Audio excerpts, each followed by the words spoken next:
ओम श्री गणेशाय नमः। हर हर महादेव। माता पार्वती की जय।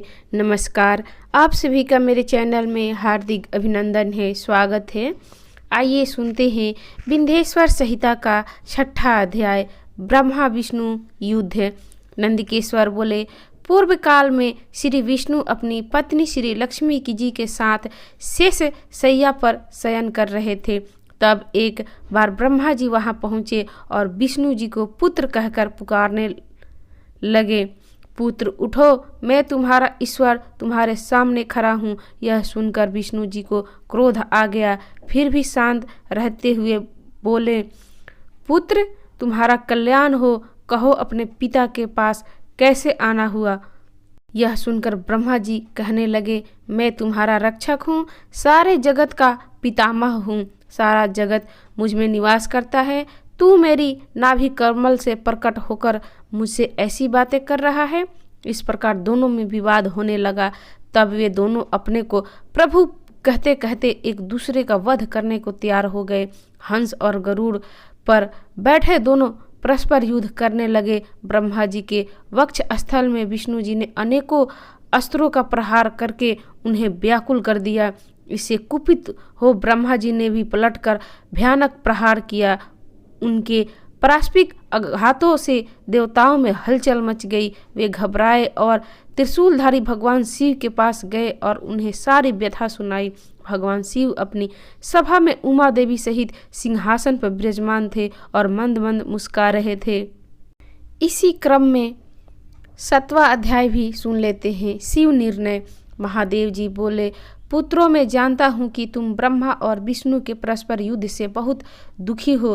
तुम डरो मत, मैं अपने गणों के साथ तुम्हारे साथ चलता हूँ। तब भगवान शिव अपने नंदी पर आरूढ़ हो देवताओं सहित युद्ध स्थल की ओर चल दिए। वहां छिपकर वे ब्रह्मा विष्णु के युद्ध को देखने लगे। उन्हें जब यह ज्ञात हुआ कि वे दोनों एक दूसरे को मारने की इच्छा से माहेश्वर और पशुपात अस्त्रों का प्रयोग करने जा रहे हैं, तो युद्ध को शांत करने के लिए महाअग्नि तुल्य एक स्तंभ रूप में ब्रह्मा और विष्णु के मध्य खड़े हो गए। महाअग्नि के प्रकट होते ही दोनों के अस्त्र स्वयं ही शांत हो गए। अस्त्रों को शांत होते देखकर ब्रह्मा और विष्णु दोनों कहने लगे कि इस अग्नि स्वरूप स्तंभ के बारे में हमें जानकारी करनी चाहिए। दोनों ने उसकी परीक्षा लेने का निर्णय किया। भगवान विष्णु ने शुक्र रूप धारण किया और उसको देखने के लिए नीचे धरती में चल दिए। ब्रह्मा जी हंस का रूप धारण करके ऊपर की ओर चल दिए। पाताल में बहुत नीचे जाने पर भी विष्णु जी के स्तंभ का अंत नहीं मिला, अतः वे वापस चले आए। ब्रह्मा जी ने आकाश में जाकर केतकी का फूल देखा। वे उस फूल को लाकर विष्णु जी के पास गए।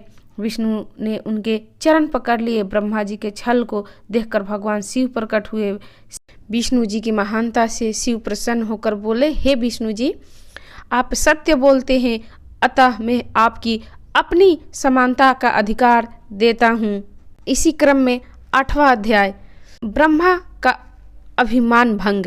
नंदिकेश्वर बोले, महादेव जी ब्रह्मा जी के छल पर अत्यंत क्रोधित हुए। उन्होंने अपने त्रिनेत्र तीसरी आंख से भैरव को प्रकट किया और उन्हें आज्ञा दी कि वह तलवार से ब्रह्मा जी को दंड दे। आज्ञा पाते ही भैरव ने ब्रह्मा जी के बाल पकड़ लिए और उनका 5वां सिर काट दिया।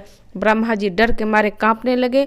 उन्होंने भैरव के चरण पकड़ लिए तथा क्षमा मांगने लगे। इसे देखकर श्री विष्णु ने भगवान शिव से प्रार्थना की, आपकी कृपा से ही ब्रह्मा जी को 5वां सिर मिला था, अतः आप इन्हें क्षमा कर दे। तब शिव जी की आज्ञा पाकर ब्रह्मा को भैरव ने छोड़ दिया। शिव जी ने कहा, तुमने प्रतिष्ठा और ईश्वरत्व को दिखाने के लिए छल किया, इसलिए मैं तुम्हें श्राप देता हूँ कि तुम सत्कार, स्थान व उत्सव से विहीन रहोगे। ब्रह्मा जी को अपनी गलती का पछतावा हो चुका था।